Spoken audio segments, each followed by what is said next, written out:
ಎಷ್ಟೊಂದು ಸುಂದರವಾಗಿದೆ ಈ ಸೃಷ್ಟಿಕರ್ತನ ಸೃಷ್ಟಿ. ಮೈ ತುಂಬಿ ಹರಿಯುತ್ತಿರುವ ಕೃಷ್ಣ. ಆ ಕೃಷ್ಣ ಪ್ರತಿಯೊಬ್ಬ ರೈತನಿಗೆ ಮನಸ್ಸು ತುಂಬಿ ಹರಿಯುವ ನೀರಿನಾಗಿ ಎಲ್ಲರಿಗೂ ಭಕ್ತಿಯಿಂದ ಪ್ರೀತಿಸ್ತಾ ಇದ್ದಾರೆ. ಆ ಪ್ರೀತಿಯಲ್ಲಿ ನಾವು ಮುಳುಗಿದ್ದೀವಿ. ಆ ಕೃಷ್ಣ ಹರಿಯುವುದನ್ನು ನೋಡ್ತಾ ಇದ್ರೆ ಮನಸ್ಸು ತುಂಬಿ ಬರುತ್ತೆ. ಹಕ್ಕಿ ಪಕ್ಷಿಗಳು ಮನಸ್ಸು ತುಂಬಿ ಹಾರಾಡ್ತಾ ಇದ್ದಾವೆ. ಇದರಲ್ಲಿ ಯಾವ ಭೇದ ಭಾವಗಳೂ ಇಲ್ಲ.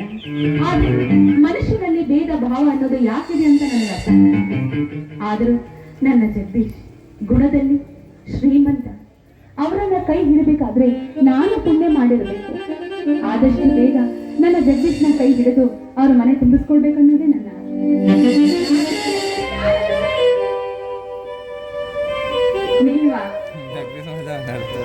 ನಾನೇ ಸ್ವರ್ಗ ಲೋಕದಿಂದ ನಿನ್ನನ್ನ ಮದುವೆಯಾಗುವ ಸಲುವಾಗಿ ಹಿಡಿದು ಬಂದ ಜಗದೀಶ್, ಒಂದು ಕ್ಷಣ ಕೂಡ ನಿಮ್ಮನ್ನ ಬಿಟ್ಟು ಇರೋದಕ್ಕೆ ನನಗಾಗೋದಿಲ್ಲ. ಆದ್ರೆ ಈ ನಿನ್ನ ನಲ್ಲೆಗೋಸ್ಕರ ನೀವು ಬರ್ತೀರಲ್ಲ, ನಾನ್ ತರಿಸ್ತಾ ಇದ್ದೀನಿ. ನನ್ನ ಅಪ್ಪನ ಹೆಸರು ನಿಮ್ಗಿನ್ನೂ ಗೊತ್ತಿಲ್ಲ ಅನ್ಸುತ್ತೆ. ನಿನ್ನಪ್ಪನಿಗೆ ನಾನು ಹೆದರ್ತೀನಿ ಅಂತ ತಿಳ್ಕೊಂಡ್ಯಾ? ನಾನು ಮನಸ್ಸು ಮಾಡಿದರೆ ಅರೆ ಕ್ಷಣದಲ್ಲಿ ನೀನಾಗುವೆ. ನಿನ್ನ ನಲ್ಲೆ ನಿಮ್ಮ ನಲ್ಲೆ ನಿಮಗೋಸ್ಕರ ಸದಾ ಇದ್ದೇ ಇರ್ತಾಳೆ. ಆದ್ರೆ ಒಂದು ಕ್ಷಣ ಕೂಡ ನಿಮ್ಮನ್ನ ಬಿಟ್ಟು ನನಗಿರೋದಕ್ಕಾಗೋದಿಲ್ಲ. ಯಾಕೆ ತಡ ಮಾಡಿ ಬಂದ್ರಿ? ನೋಡು, ಪ್ರೇಮಿಗಳಿಗೆ ಯಾವತ್ತೂ ಹಾದಿ ಸುಗಮ ಅದು ಸುಗಮ ಆಗಬೇಕು ಅಂತ ಆದ್ರೆ ನಾನು ನೀನು ಧೈರ್ಯ ಎನ್ನುವಂತ ಆಯುಧವನ್ನ ಹಿಡಿಯಲೇಬೇಕು. ಮಾತ್ರ ಸೊಕ್ಕಿನಿಂದ ಬೆರೆಯುತ್ತಿರುವಂತ ನಿನ್ನಪ್ಪನಿಗೆ ಬುದ್ಧಿ ಕಲಿಸಲಿಕ್ಕೆ ನಿಜ ಗತಿ. ಆದ್ರೆ ನಮ್ಮ ಅಪ್ಪನ ವರ್ತನೆ ನನಗೆ ಯಾಕೋ ಸರಿ ಕಾಣ್ತಾ ಇದೆ. ಅದಲ್ಲದೆ ಆ ಪ್ರತಾಪನನ್ನ ಬ್ಯಾಂಕ್ ಮ್ಯಾನೇಜರ್ ಆಗಿ ಅವರನ್ನೇ ಇಟ್ಕೊಂಡು ಬಂದಿದ್ದಾರೆ. ನಮ್ಮಿಬ್ಬರ ಪ್ರೀತಿ ವಿಷಯ ತಿಳಿದಾಗ್ಲಿಂದ ಬೆಂಕಿ ಕಾರ್ತಾ ಇದ್ದಾರೆ. ಯಾಕೋ ನನಗೆ ತುಂಬಾ ಭಯ ಆಗ್ತದೆ. ಈ ಪ್ರೀತಿ ಅನ್ನೋದು ಬೆಂಕಿ ಇದ್ದ ಹಾಗೆ. ಬೆಂಕಿ ಮನಸ್ಸು ಮಾಡಿದರೆ ಒಂದು ಮನೆಯನ್ನ ಸುಟ್ಟು ಭಸ್ಮ ಮಾಡುತ್ತೆ. ಅದೇ ಪ್ರೀತಿಯಿಂದ ಒಂದು ಜ್ಯೋತಿಯನ್ನ ಬೆಳಗಿದರೆ ಅದು ಆ ಮನೆಯನ್ನ ಬೆಳಗುತ್ತದೆ. ಗೌರಿ, ನಾನು ನೀನು ಒಂದು ಮನೆಯನ್ನ ಸುಡುವ ಬೆಂಕಿ ಆಗುವುದು ಬೇಡ. ಒಂದು ಮನೆಯನ್ನ ಬೆಳಗುವ ಜ್ಯೋತಿ ಆಗೋಣ. ಖಂಡಿತ. ಆದಷ್ಟು ಬೇಗ ನಾವಿಬ್ಬರು ಸತಿಪತಿಗಳಾಗಬೇಕು. ಅಂದ ಮೇಲೆ ಈ ಸಮಾಜದಲ್ಲಿ ನಮ್ಮಿಬ್ಬರಿಗೂ ಒಂದು ಬೆಲೆ ಇರುತ್ತೆ. ನನ್ನ ತಂದೆಗೂ ಹೆದರುವ ಅವಶ್ಯಕತೆ ಇರಲ್ಲ. ಗೌರಿ, ಬರೀ ನಿನ್ನ ಅಪ್ಪನ ಭಯದ ಮಾತುಗಳನ್ನೇ ಆಡ್ತಾ ಇದೆಯಲ್ಲ. ನಿನ್ನಪ್ಪನಿಗೆ ಹೇಳ್ತೀನಿ ಅಂತ ತಿಳ್ಕೊಂಡ್ಯಾ? ನಾನು ಮತ್ತು ನನ್ನ ತಮ್ಮ ಸಂಗಮೇಶ ಎದುರಾದ್ರೆ ಎದುರಿಗೆ ಬಂದ ಹುಲಿಯನ್ನಾದರೂ ಬಚ್ಚಿ ಕೇಳುವಂತ ಧೈರ್ಯ ಸಾಹಸವನ್ನ ನನ್ನ ಶಿವಪ್ಪ ಮಾವನನ್ನ ತೋಳಿನಲ್ಲಿ ತುಂಬಿ ಕಳಿಸ್ಯಾನ. ಗೊತ್ತ್ರಿ, ಈ ಊರಿನಲ್ಲಿ ಹುಟ್ಟಿ ನರಸತ್ತ ನಾ ಮಾಡಿದಂತೆ ಬದುಕುವ ನಿನ್ನಪ್ಪನಿಗೆ ಎದುರು ಈ ಜಗಜ್ಜಟ್ಟಿ ಜಗದೀಶ. ನೀವು ಹೆದರೋದಿಲ್ಲ ಅಂತ ನನಗೆ ಖಂಡಿತ ಗೊತ್ತು. ಅದಲ್ಲದೆ ನೀವು ಅಣ್ಣ ತಮ್ಮಂದ್ರು ಶ್ರೀರಾಮಚಂದ್ರ ಇದ್ದಂತೆ. ಎಂತ ಕಷ್ಟ ಬಂದ್ರು ಸಹಿತ ಎದೆಗುಂದದೆ ಎದುರಿಸ್ತೀರಾ ಅಂತ ನನಗೆ ಚೆನ್ನಾಗಿ ಗೊತ್ತಿದೆ. ಆದ್ರೆ ಮೋಸಕ್ಕೆ ಬೆಲೆ ಆಗೋದಕ್ಕೆ ಯಾರು ಕಾರಣರಲ್ಲ. ಹೆದರಿಕೆ. ಮೋಸ ಮಾಡುವುದರಲ್ಲಿ ನಿನ್ನ ಅಪ್ಪ ಎತ್ತಿದ ಕೈ ಅನ್ನೋದು ಚೆನ್ನಾಗಿ ಗೊತ್ತು. ಗೌರಿ, ನಿಮ್ಮಪ್ಪನ ಮೋಸವನ್ನು ಹತ್ತಿಕ್ಕಬೇಕಾದ್ರೆ ಸಂಪೂರ್ಣ ನಿನ್ನ ಸಹಕಾರ ನನಗೆ ಬೇಕು. ನಮ್ಮಿಬ್ಬರ ಮದುವೆ ವಿಷಯದಲ್ಲಿ ನನ್ನ ತಮ್ಮ ಸಂಗಮೇಶ ಒಂದು ತೀರ್ಮಾನಕ್ಕೆ ಬಂದಿದ್ದಾನೆ. ಮೋಸಗಾರರಿಗೆ ಮೋಸ ಮಾಡಿದ್ರೆ ಅದು ಮೋಸ ಆಗುದಿಲ್ಲ. ನಿನ್ನ ಮದುವೆ ಏನಂತಿ?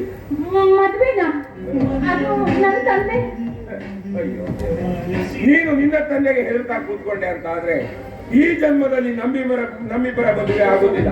ನೋಡು, ಹಿರಿಯರು ಒಂದು ಮಾತನ್ನು ಹೇಳಿದ್ದಾರೆ, ಪ್ರೀತಿ ಮಾಡಬಾರ್ದು, ಮಾಡಿದರೆ ಜಗಕ್ಕೆ ಹೆದರಬಾರ್ದು ಅಂತ.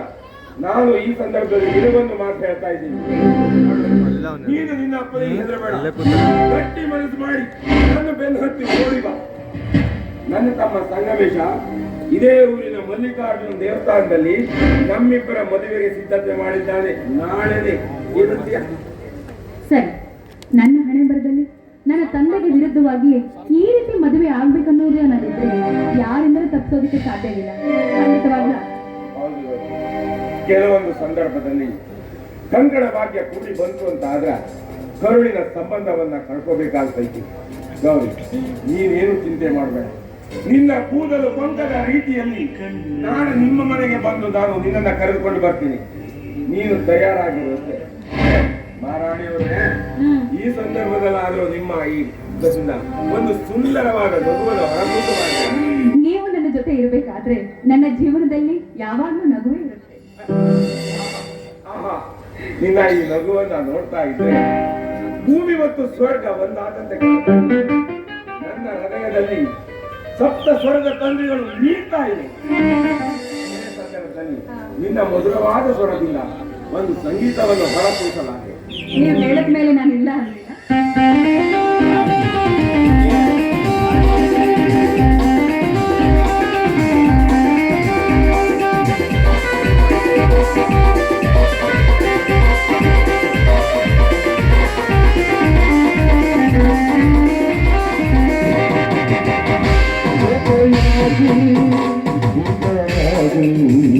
ಸೇರಿ ನಡೆದ ಸೇರಿ ನುಡಿದ ನನ್ನ ಬದುಕಲ್ಲಿ ಎಂದು ಬೆಳಕಾಗಿರು, ನನ್ನ ಉಸಿರಲ್ಲಿ ಎಂದು ಉಸಿರಾಗಿರು, ನಿನ್ನ ಬಿಡಲಾರೆ ನಾನೆಂದಿರು.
ಒಂದಾಗಿ ಸಹಿಯಾದ ಮಾತೊಂದನ್ನು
ಮೊದಲಲ್ಲಿ ಬಂದಾಸೆ ಇರಲಲ್ಲಿ ಬಂದಾಸೆ ಎಲ್ಲವೂ ಒಂದೇನೆ ನಿನ್ನೊಡನೆ ಆಸೆ ಏನೇನು ನಾ ಕೇಳು ನನ್ನ ನಾವಿಂದು